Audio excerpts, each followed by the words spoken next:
In this video, we're looking at BMAT 2020, Section 2, Question 12. So we have an equilateral triangle here in a circle, and each of the side lengths of our triangle are 10 centimetres long. And we have to find an expression for the circle's radius. So let's start with filling in some information we know. What can we say about the sides and angles of our equilateral triangle? Well, they're all going to have the same side length, so they're all going to be 10 centimetres, and all our angles are going to be the same, and because it's 180 degrees in a triangle, that means they're each 60 degrees. So how about our radius? What's that going to look like on this diagram? How are we going to find that? Well, we can split this triangle into 3 different triangles, and the side length for that is going to be r, so each of these lines in the middle have side length r. Can we work out the angles in these small triangles? Well, yes, we can. We know that this section in the middle, because it's a circle, that would have to be 360 degrees.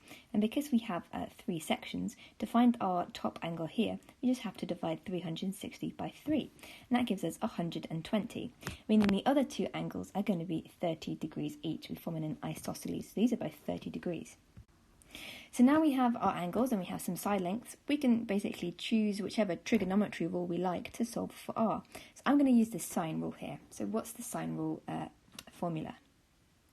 So it's sine A over A equals sine B over B, with our capital letters responding to our angles and our lowercase to our side lengths. So we have 2 side lengths, so our A and B are going to be r and 10. So we can do sine 30 over r, which is here, equals sine 120 over 10. So that's 10 sine 30 equals r sine 120. So our r is going to be 10 sine 30 over sine 120. Now this is a correct answer, but none of the answers on our sheet have sine 30 or sine 120. So we need to find some equivalents to these that are going to help us get to our final answer. So let's start with sine 30. How are we going to find the equivalent for that? Well, if we use our trigonometry triangles, which we should know here, we can find out what sine 30 is. So we know that sine is the opposite over the hypotenuse, so that's a half over 1, and sine 30 is a half. So how about sine 120?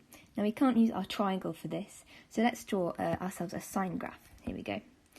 And we know that 120 is going to be around here, and that's 60 away from our halfway point, which is 180. So that's going to correspond to our answer 60 away from this point, which is just sine 60. So sine 120 is the same as sine 60. So using these equivalents, we can simplify this down. So that's 10 times a half over sine 60, or 5 sin 60, which is going to be answer D.